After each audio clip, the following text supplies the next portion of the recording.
नमस्कार. कोकणाच्या सोनेरी दुनियेतून पुन्हा एक व्हिडिओ तुमच्या भेटीला घेऊन आलोय. कोकण म्हणजे निसर्ग, संस्कृती, समुद्र आणि शांतता यांचा संगम.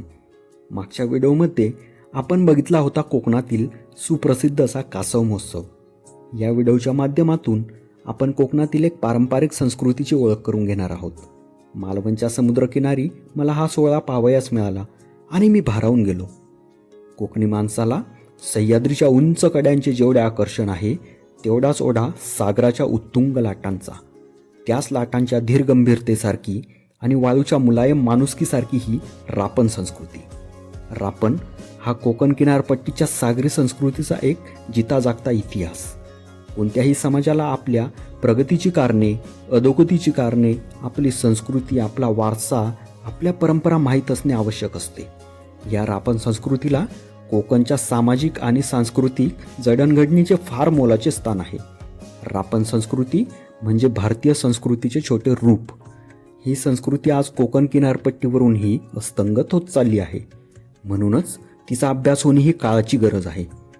सागराचे सानिध्य लाभल्याने उकडा भात आणि माशाची कालवण ही कोकणी माणसाची स्वर्गीय सुखाची थाळी. मग माशांचा प्रकार काहीही असो, कोकणी माणूस प्रत्येकाच्या आगळ्या वेगळ्या चवीला मानाचा मुजरा करून यथेच्छ उदरभरण करीत असतो. अर्थात मासे उड्या मारत ताटात कधीच येत नसतात. ते पकडण्यासाठी अनेक प्रकार आहेत. त्यात रापणीची मासेमारी म्हणजे एक संस्थानच. त्याचा रुबाब, त्याची अदब सारेच आगळे आणि वेगळे. मच्छीमार यू आकाराचे मोठे जाळे समुद्रात पसरवून गावकऱ्यांच्या मदतीने ते हाताने ओढून मासे पकडतात. या प्रक्रियेमध्ये संपूर्ण गाव एकत्र येते. एकाच रापणामध्ये 200 ते 1000 किलो मासे सापडू शकतात. हे जाळे 400 ते 600 मीटर लांबीचे असते. 8 ते 10 जणांची टीम मोठे रापण जाळे असलेल्या होडीत बसते. अनुभवी मच्छीमारी समुद्रात माशांचे झुंड शोधतात. पाण्याचा रंग, लाटा, पक्ष्यांची हालचाली आणि समुद्राचा आवाज पाहून झुंड ओळखली जाते. पुढील झुंडीभोवती मोठा अर्धगोलाकार किंवा पूर्ण गोल बनवत जाळे टाकले जाते. जाळ्याच्या दोन्ही टोकांना जाड दोर असतात, जे किनाऱ्यावर असणाऱ्या कडे दिले जातात. किनाऱ्यावर 25 ते 40 लोक दोन्ही बाजूंनी दोर पकडून जाळे समुद्रातून हळूहळू ओढतात. 20 ते 40 मिनिटे जाळे सतत ओढावे लागते. या संपूर्ण प्रक्रियेमध्ये स्किलची गरज असते.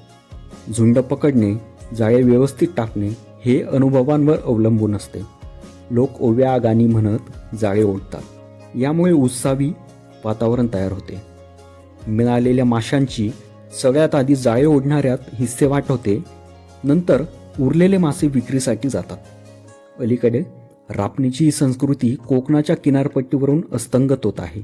म्हणूनच या संस्कृतीच्या वेगळेपणापासून अर्थकारणापर्यंत आणि गीतांपासून नियमांपर्यंत अशा सर्व बाजूंची ओळख करून देणारा सखोल अभ्यासपूर्ण लेख सुरेश ठाकूर यांनी त्यांच्या लेखणीतून मांडला आहे.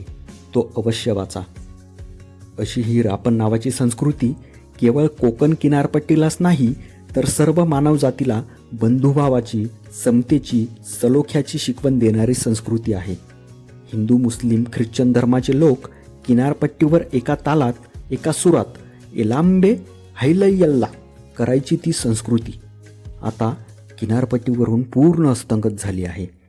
रापणीची पारंपरिक मच्छीमारी गेली आणि मासळी समुद्रातून ओरबाडून काढणे सुरू झाले.